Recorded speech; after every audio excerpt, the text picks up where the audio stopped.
General Electric wants to expand transmission lines through Forest Park, and a city land use hearings officer gave the project the go-ahead in March. But all 12 city councilors just voted to tentatively grant an appeal. Fox 12's Deborah Gill joins us now live from Southwest Portland with the details. Deb?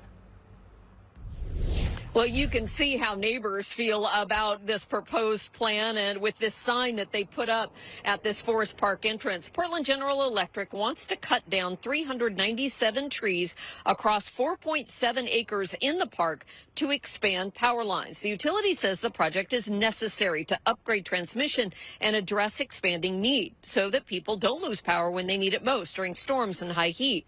But those who spoke out against the project during Portland City Council meeting yesterday say the utility hasn't proven that need or fully considered other possible sites.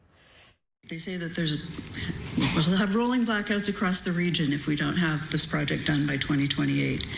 If there is a 2028 problem, it is PGE's problem, and the city should not rewrite our code and remove protections from the park to fix it for them. In March, a city land use hearings officer gave the PGE project the green light. The Forest Park Neighborhood Association and Forest Park Conservancy then filed an appeal. After the public testimony yesterday, all 12 city councilors voted tentatively to approve their appeal and stop the project. Now, the city has until May 20th to come up with a final decision. Councilors will have another opportunity to vote on May 7th. Reporting live in Southwest Portland, Deborah Gill, Oregon. Deb,